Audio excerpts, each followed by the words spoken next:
Assalamualaikum warahmatullahi wabarakatuh. Halo semuanya. Sebelumnya perkenalkan, nama saya Arya Surya Kelana dengan NPM 214011044 dari kelas 21 MJC Prodi Manajemen Universitas Pasundan. Di kesempatan kali ini saya akan membahas tentang mind map komunikasi negosiasi bisnis. Oke, langsung saja kepada mind mapnya saya akan tunjukkan.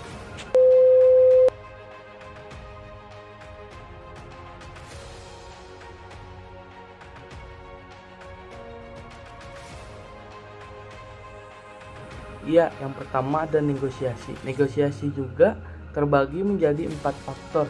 Faktor pertama ada prolog yang terbagi lagi menjadi 3 faktor. Faktor pertama, proses meyakinkan lawan.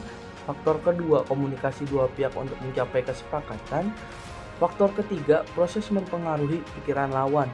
Oke, faktor kedua dari negosiasi ada sifat negosiasi. Sifat negosiasi juga terbagi menjadi 3 faktor. Faktor yang pertama, komunikasi satu arah itu tanpa adanya feedback. Faktor kedua, pertukaran ide. Dan faktor ketiga, ada komunikasi dua arah, itu menghasilkan feedback. Oke, faktor ketiga negosiasi adalah kinerja efektif atau tidak. Terbagi lagi menjadi 3 faktor. Faktor pertama, paling efektif, selalu tatap muka. Faktor kedua, kurang efektif jika melalui telepon, email, atau Skype. Faktor ketiga, tidak efektif melalui layanan pos. Oke, faktor terakhir dari negosiasi ada kesalahan persepsi proses negosiasi. Terbagi lagi menjadi 4 faktor. Faktor yang pertama, sebagian informasi dihilangkan. Untuk faktor kedua, detail terlalu banyak bobot. Faktor ketiga, tidak profesional dalam menjalin hubungan kerja. Faktor keempat, asumsi yang salah berdasarkan pengalaman sebelumnya. Dan saya mempunyai tips untuk menghindari kesalahan persepsi.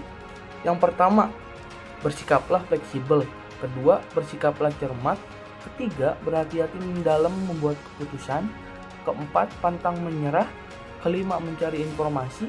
Dan yang terakhir, memiliki empati. Ya, tadi itu adalah bagian dari negosiasi. Ayo kita lanjutin ke bagian selanjutnya, yaitu bagian aspek emosional. Aspek emosional terbagi menjadi 4 faktor. Faktor pertama, pengertiannya. Pengertian dari aspek emosional adalah perasaan intens yang ditujukan kepada seseorang atau sesuatu. Emosi juga merupakan reaksi terhadap seseorang atau kejadian. Faktor kedua, tujuan. Tujuan dari aspek emosional adalah mempercepat dan memfasilitasi kerjasama. Faktor ketiga, contoh emosional. Contoh emosional yang ada pengertian terhadap sesama, selalu mendukung emosi mereka, mau itu marah, sedih, ataupun senang, kita harus mendukungnya. Untuk yang ketiga, ada kasih sayang. Kita harus, sebagai manusia, kita harus saling menyayangi satu sama lain, sesuai sebagai kita umat muslim. Faktor terakhir, ada fase-fase empati. Sebelum saya menyebutkan fase-fase empati, saya akan menyebutkan lebih dahulu pengertian empati.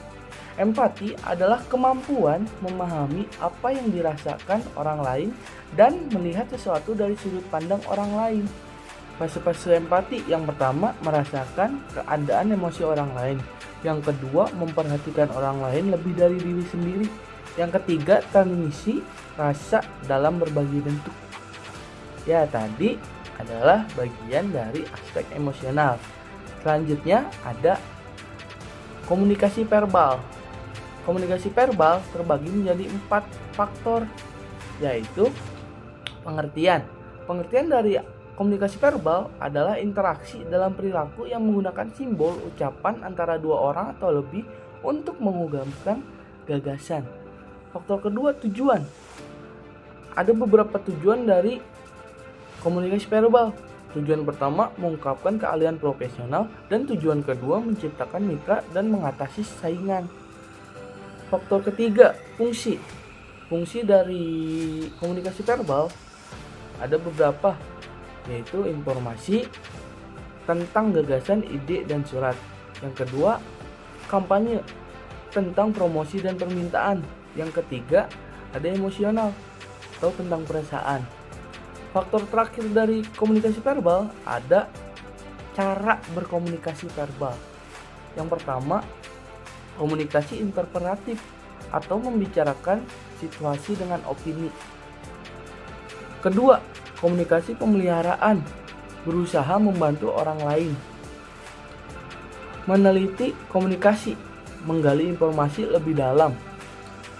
Yang keempat, saling perhatian, yaitu berempati pada orang lain. Kelima, komunikasi evaluasi terhadap orang, benda, dan fenomena. Ya, tadi adalah bagian dari komunikasi verbal. Selanjutnya, kita ke komunikasi nonverbal. Komunikasi nonverbal terdiri dari 3 faktor. Faktor pertama, pengertian. Pengertian dari komunikasi nonverbal adalah bentuk komunikasi tubuh yang diekspresikan melalui gerakan dan postur sadar atau tidak sadar.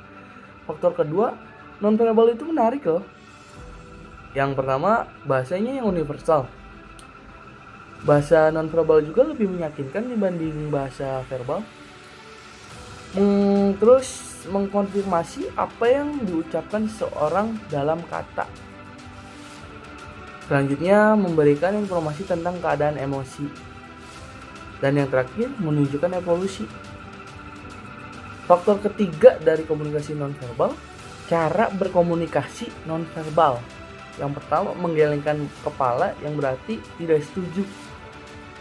Kedua, tersenyum yang berarti menerima opini tersebut tetapi tidak terlalu mempercayainya. Yang ketiga, berjabat tangan yang berarti dia sudah benar-benar setuju dengan opini yang dia ucapkan. Oke, sekian dari saya. Mohon maaf bila ada kesalahan pengucapan, kesalahan dalam penulisan kata. Saya mohon maaf sebesar-besarnya. Terima kasih telah menonton video ini. Semoga bermanfaat. Assalamualaikum warahmatullahi wabarakatuh.